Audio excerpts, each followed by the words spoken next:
follows is based on actual occurrences. Although much has been changed for rhetorical purposes, it must be regarded in its essence as fact. However, it should in no way be associated with that great body of factual information relating to orthodox Zen Buddhist practice. It's not very factual on motorcycles either. It's obvious he is suffering for it. That's technology. And sure, of course, obviously. It's so simple when you see it.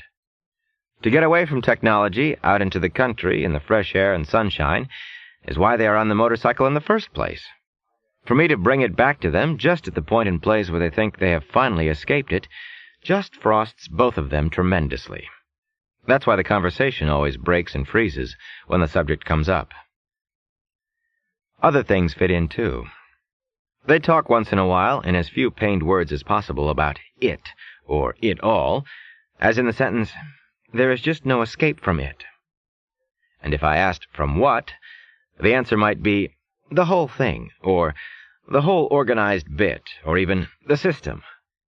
Sylvia once said defensively, "Well, you know how to cope with it," which puffed me up so much at the time I was embarrassed to ask what it was, and so remained somewhat puzzled. I thought it was something more mysterious than technology, but now I see that the it was mainly, if not entirely, technology. But that doesn't sound right either. The it is a kind of force that gives rise to technology, something undefined but inhuman, mechanical, lifeless, a blind monster, a death force, something hideous they are running from but know they can never escape. I'm putting it way too heavily here, but in a less emphatic and less defined way, this is what it is. Somewhere, there are people who understand it and run it, but those are technologists, and they speak an inhuman language when describing what they do. It's all parts and relationships of unheard-of things that never make any sense no matter how often you hear about them. And their things, their monster, keeps eating up land and polluting their air and lakes, and there is no way to strike back at it, and hardly any way to escape it. That attitude is not hard to come to.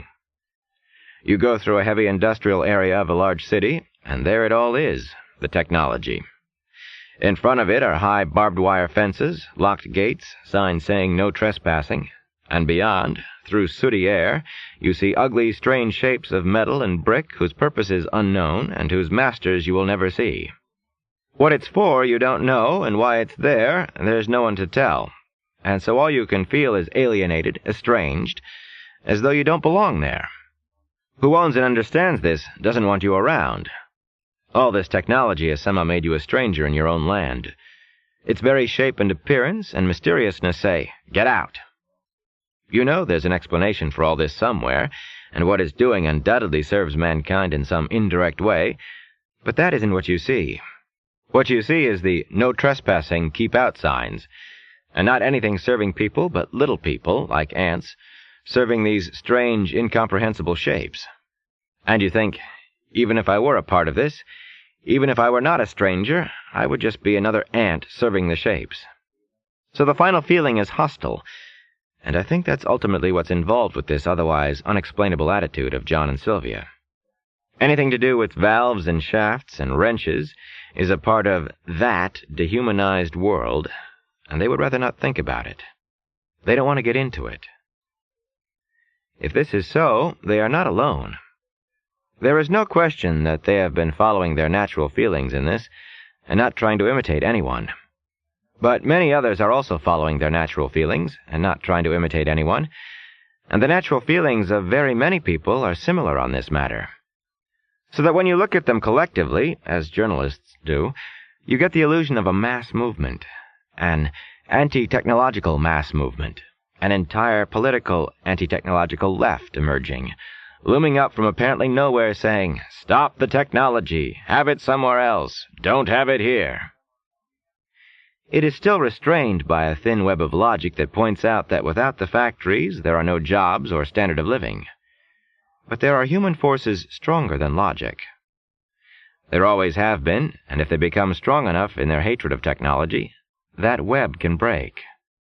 Clichés and stereotypes such as beatnik or hippie have been invented for the anti-technologists, the anti-system people, and will continue to be. But one does not convert individuals into mass people with the simple coining of a mass term. John and Sylvia are not mass people, and neither are most of the others going their way. It is against being a mass person that they seem to be revolting, and they feel that technology has got a lot to do with the forces that are trying to turn them into mass people, and they don't like it. So far, it's still mostly a passive resistance, flights into the rural areas when they are possible, and things like that. But it doesn't always have to be this passive. I disagree with them about cycle maintenance, but not because I am out of sympathy with their feelings about technology. I just think that their flight from and hatred of technology is self-defeating, that physical discomfort is important only when the mood is wrong. Then you fasten on to whatever thing is uncomfortable and call that the cause. But if the mood is right, then physical discomfort doesn't mean much. Now on the horizon I see something else I don't think the others see. Far off to the southwest, you can see it only from the top of this hill. The sky has a dark edge. Storm coming. That may be what has been bothering me. Deliberately shutting it out of mind, but knowing all along that with this humidity and wind, it was more than likely. It's too bad on the first day, but as I said before, on a cycle you're in the scene, not just watching it, and storms are definitely part of it. If it's just thunderheads or broken-line squalls, you can try to ride around them, but this one isn't. That long dark streak, without any preceding cirrus clouds, is a cold front. Cold fronts are violent, and when they are from the southwest, they are the most violent. Often they contain tornadoes. When they come, it's best to just hole up and let them pass over. They don't last long, and the cool air behind them makes good riding. Warm fronts are the worst. They can last for days. I remember Chris and I were on a trip to Canada a few years ago, got about 130 miles, and were caught in a warm front of which we had plenty of warning, but which we didn't understand. The whole experience was kind of dumb and sad. We were on a little 6 1/2 horsepower cycle, way overloaded with luggage and way underloaded with common sense. I explained to him as carefully as I could that it was all over. We weren't going anywhere by cycle on this vacation. Chris suggested things to do like check the gas, which I had done, and find a mechanic. But there weren't any mechanics. Just cut over pine trees and brush and rain. I sat in the grass with him at the shoulder of the road, defeated, staring into the trees and underbrush. I answered all of Chris's questions patiently, and in time they became fewer and fewer. And then Chris finally understood that our cycle trip was really over, and began to cry. He was 8 then, I think. We hitchhiked back to our own city and rented a trailer and put it on our car, and came up and got the cycle and hauled it back to our own city, and then started out all over again by car. But it wasn't the same, and we didn't really enjoy ourselves much. 2 weeks after the vacation was over, one evening after work, I removed the carburetor to see what was wrong, but still couldn't find anything. To clean off the grease before replacing it, I turned the stopcock on the tank for a little gas. Nothing came out. The tank was out of gas. I couldn't believe it. I can still hardly believe it. I have kicked myself mentally 100 times for that stupidity, and don't think I'll ever really finally get over it. Evidently, what I saw sloshing around was gas in the reserve tank, which I had never turned on. I didn't check it carefully because I assumed the rain had caused the engine failure. I didn't understand then how foolish quick assumptions like that are. Now we are on a 28-horse machine, and I take the maintenance of it very seriously. All of a sudden, John passes me, his palm down, signaling a stop. We slow down and look for a place to pull off on the gravelly shoulder. The edge of the concrete is sharp and the gravel is loose, and I'm not a bit fond of this maneuver. Chris asks, "What are we stopping for?" "I think we missed our turn back there," John says. I look back and see nothing. "I didn't see any sign," I say. John shakes his head. "Big as a barn door." "Really?" He and Sylvia both nod. He leans over, studies my map, and points to where the turn was, and then to a freeway overpass beyond it. "We've already crossed this freeway," he says. I think he is right. Embarrassing. "Go back or go ahead?" I ask. He thinks about it. "Well, I guess there's really no reason to go back. All right, let's just go ahead. We'll get there one way or another." And now, tagging along behind them, I think, why should I do a thing like that? I hardly noticed the freeway. And just now I forgot to tell them about the storm. Things are getting a little unsettling. The storm cloud bank is larger now, but it is not moving in as fast as I thought it would. That's not so good. When they come in fast, they leave fast. When they come in slow like this, you can get stuck for quite a time. I remove a glove with my teeth, reach down, and feel the aluminum side cover of the engine. The temperature is fine. Too warm to leave my hand there, not so hot I get a burn. Nothing wrong there. On an air-cooled engine like this, extreme overheating can cause a seizure. This machine has had one, in fact 3 of them. I check it from time to time the same way I would check a patient who has had a heart attack, even though it seems cured. In a seizure, the pistons expand from too much heat, become too big for the walls of the cylinders, seize them, melt to them sometimes, and lock the engine and rear wheel and start the whole cycle into a skid. The first time this one seized, my head was pitched over the front wheel and my passenger was almost on top of me. At about 30, it freed up again and started to run, but I pulled off the road and stopped to see what was wrong. All my passenger could think to say was, "What did you do that for?" I shrugged and was as puzzled as he was, and stood there with the cars whizzing by, just staring. The engine was so hot the air around it shimmered and we could feel the heat radiate. When I put a wet finger on it, it sizzled like a hot iron, and we rode home slowly with a new sound, a slap that meant the pistons no longer fit, and an overhaul was needed. I took this machine into a shop because I thought it wasn't important enough to justify getting into myself, having to learn all the complicated details and maybe having to order parts and special tools and all that time-dragging stuff, which I could get someone else to do in less time. Sort of John's attitude. The shop was a different scene from the ones I remembered. The mechanics, who had once all seemed like ancient veterans, now looked like children. A radio was going full blast, and they were clowning around and talking and seemed not to notice me. When one of them finally came over, he barely listened to the piston slap before saying, "Oh yeah, tappets." Tappets? I should have known then what was coming. 2 weeks later, I paid their bill for $140, rode the cycle carefully at varying low speeds to wear it in, and then after 1,000 miles, opened it up. At about 75, it seized again, and freed at 30, the same as before. When I brought it back, they accused me of not breaking it in properly, but after much argument, agreed to look into it. They overhauled it again, and this time took it out themselves for a high-speed road test. It seized on them this time. After the 3rd overhaul 2 months later, they replaced the cylinders, put in oversized main carburetor jets, retarded the timing to make it run as coolly as possible, and told me, "Don't run it fast." It was covered with grease and did not start. I found the plugs were disconnected, connected them, and started it. And now there really was a tappet noise. They hadn't adjusted them.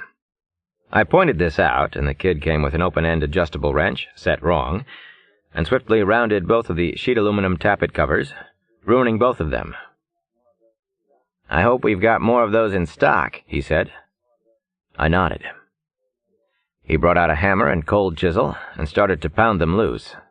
The chisel punched through the aluminum cover, and I could see he was pounding the chisel right into the engine head. On the next blow, he missed the chisel completely and struck the head with the hammer, breaking off a portion of 2 of the cooling fins. "Just stop," I said politely, feeling this was a bad dream. "Just give me some new covers and I'll take it the way it is." I got out of there as fast as possible. Noisy tappets, shot tappet covers, greasy machine, down the road, and then felt a bad vibration at speeds over 20. At the curb, I discovered 2 of the 4 engine mounting bolts were missing, and a nut was missing from the 3rd. The whole engine was hanging on by only 1 bolt. The overhead cam chain tensioner bolt was also missing, meaning it would have been hopeless to try to adjust the tappets anyway. Nightmare. The thought of John putting his BMW into the hands of one of those people is something I have never brought up with him. Maybe I should. I found the cause of the seizures a few weeks later, waiting to happen again. It was a little 25-cent pin in the internal oil delivery system that had been sheared and was preventing oil from reaching the head at high speeds. The question, why, comes back again and again, and has become a major reason for wanting to deliver this Chautauqua. Why did they butcher it so? These were not people running away from technology like John and Sylvia. These were the technologists themselves. They sat down to do a job, and they performed it like chimpanzees. Nothing personal in it. There was no obvious reason for it. And I tried to think back into that shop, that nightmare place, to try to remember anything that could have been the cause. The radio was a clue. You can't really think hard about what you're doing and listen to the radio at the same time.